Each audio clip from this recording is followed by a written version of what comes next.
Thanks, Pat. The earlier speaker said it's always nice to get up ahead of Pat. I've never had that opportunity.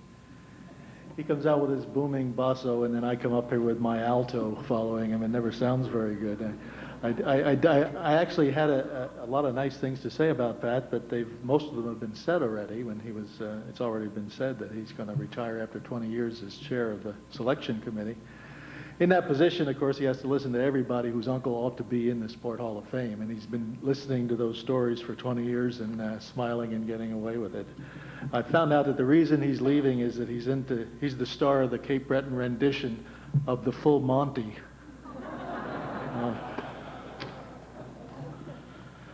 At this time, we'd like to start the inductions. I'd like to ask Coach Al McNeil, trainer Fred Volz, Secretary Thelma Bonus, Noel Price, and Mike Lawton to come up on the stage.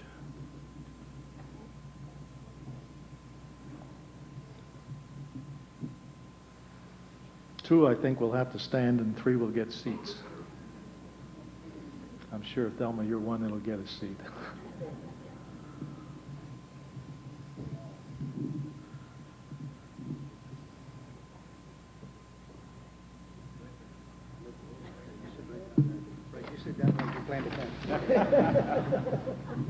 Sit down like you're playing defense, he said. In Nova Scotia, the end of the 60s saw the great junior hockey experiment on the wane, and the Halifax Forum casting about for a major tenant.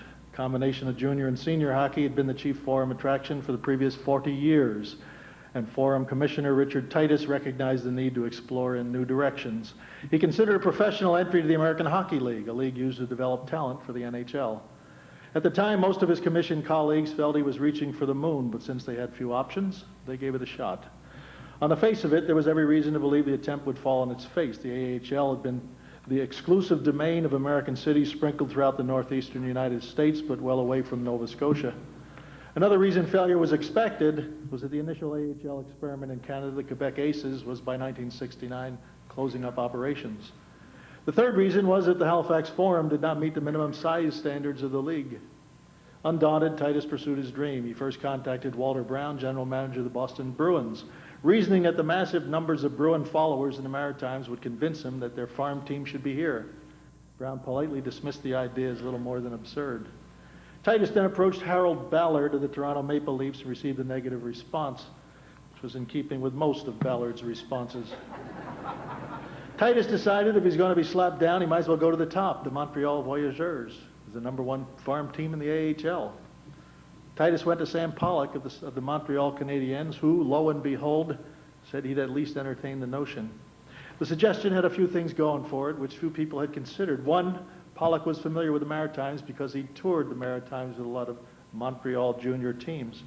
2, he had a warm spot for what he considered those areas down east because his mom had been a Newfoundlander.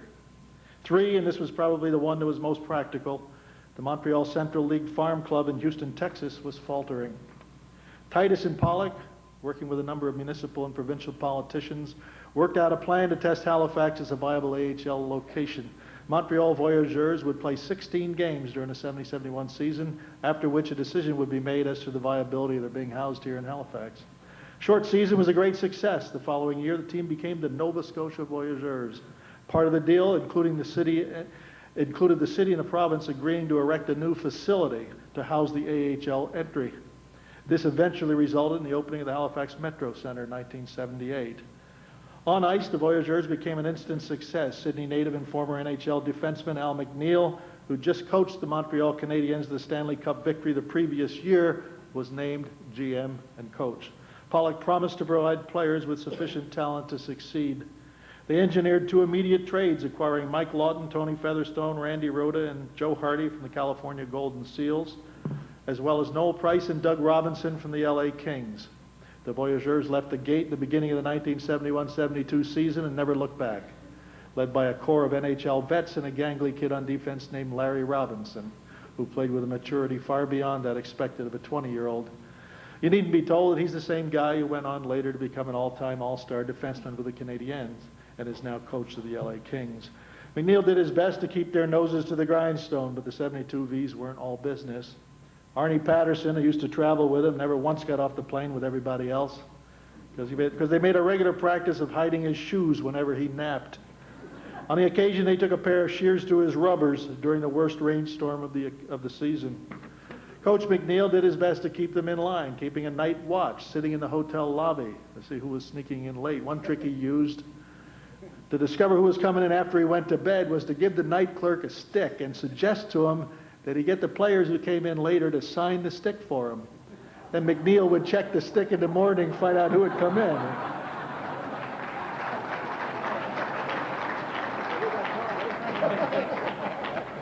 A couple of those guys are here tonight on the stage.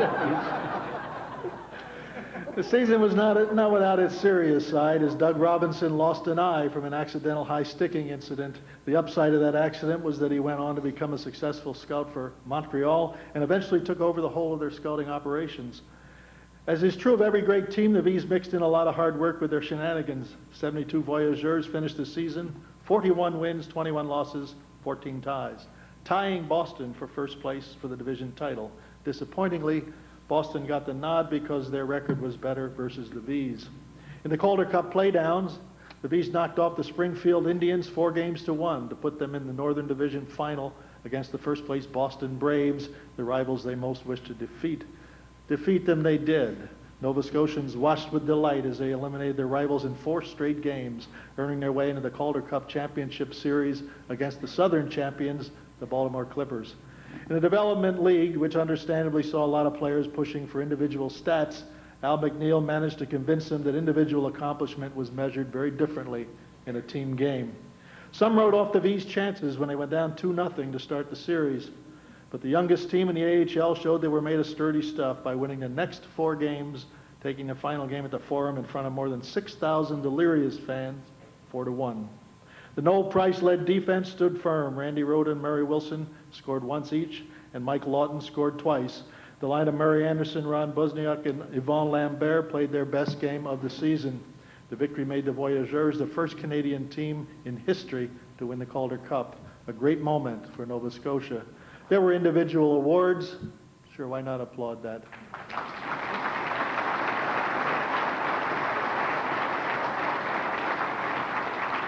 There were individual awards. Michel Plas was voted the most valuable player in the playoffs. Noel Price won the Outstanding Defenseman Award. But there were none who would disagree with the generally held view that the whole series was a team effort. They had outshot the Clippers 33-16 with every player contributing to the team win. The crowd screamed their heads off as team captain Mike Lawton skated slowly around the rink holding aloft the revered 36-year-old trophy. Fans totally agreed with the decision to make Cape Brettoner Al McNeil, who was to go on to coach teams to 2 more Calder Cup championships, the #1 star. And then they were ecstatic when the 2nd and 3rd stars were given to the entire team roster. On this, the silver anniversary of the great Calder Cup victory, it's a pleasure, ladies and gentlemen, to propose the induction of the whole of the hockey club into the Nova Scotia Sport Hall of Fame, the 1971-72 Nova Scotia Voyageurs.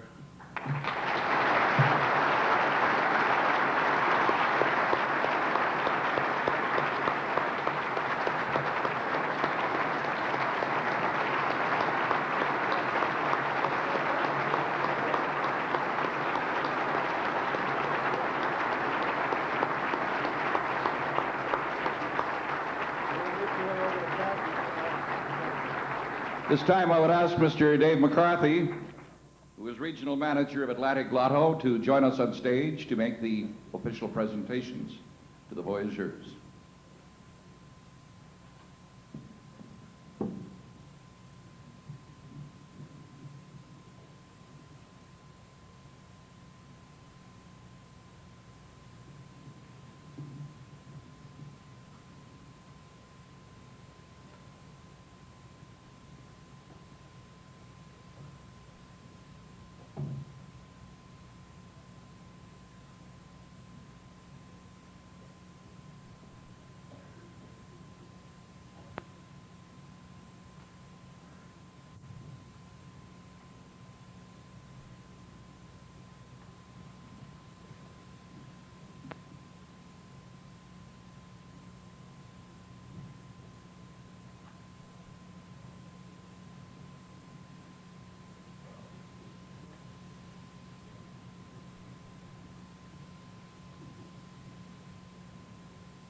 Well, ladies and gentlemen, clearly we're not going to have time for in-depth interviews with all of these distinguished gentlemen, but I'd like to call them individually for quick comments. Mike Lawton, come on in, please.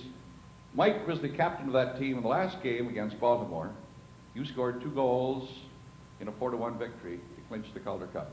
Has to remain with you one of the highlights of your hockey career? Exactly. That was a great game, but I had 18 guys setting me up, so I had the whole open net to hit, so I couldn't go wrong. Mike, you were the captain of the team, which was a tremendous selection in 1971-72 because you proved your mettle then, but 25 years later, you have proven it again, reestablished yourself as the captain by coming all the way from Nelson, British Columbia, ladies and gentlemen, to be here tonight. Just a real pleasure, Mr. Connolly. I wouldn't miss this for anything. This is great. I mean, to be back with some of my teammates and Coach Al. Boy, this place to me was one of the greatest places to play hockey. And as you heard Mr. Connolly say, 6,000 people in the building, and those people supported all year long. I mean, the people here in Nova Scotia, you got to be the greatest. And I just want to thank you very, very much for this distinguished honor. Thank you very, very much. Thank you, Mike. Team Captain Al McNeil, come over for a sec. Al, would you come over? You many coaching victories under the bridge from that memorable year. But what sticks out in your mind most of all? Well, I think the way we took on the Boston Braves in the playoffs, Pat. Like you said, we finished the year even with them in points, but they had the edge on us through on the games during the year. But when we took them in the playoffs and we knocked them off four straight, that was the sweetest part of the thing. But just being part of it and winning the cup and coming home to do that in Nova Scotia, that was a great thrill. Thanks, Al. Noel Price, come on over for a sec. We get into the light. We're on live television here. I don't want to scare you about that. Well, you did. The Calder Cup just followed this guy around. 71, 72, came back again, 75, 76. Yes, I was an old timer. What about one moment in that 71, 72 season that stands out? Well, just the great effort that all the players gave. You played against an old friend of yours who's out in the audience tonight, another Nova Scotia Hall of Famer in the final, Hilliard Graves. Yes, and I'm sitting beside him too, and he put me out twice. Is he still low bridging you in the off season? Yeah, he's done that a couple times. Okay, thanks, Noel. Murray Anderson, another guy who has traveled, ladies and gentlemen, from the Paw, Manitoba, to be here tonight. Thanks, Pat. I'd just like to say that I kind of had I kind of was one of the players that broke the ice when we came in from Montreal, so I had the privilege of actually playing here for 2.5 years. And that first year, of course, we played 16 or 18 games here. Wonderful, wonderful area. I don't think there's anything like, or any people like the good maritime people. And I'm just so glad to be back, and thank you for this wonderful honor. And I hope it's been one more good night here, Pat, and tomorrow night, then we're going back to good old... Stay for a while. Okay. Okay, I'd like, and I know that all of you will join with me, all the guys from the Voyageurs will join with me in remembering two people who played such a tremendous role in that hockey club.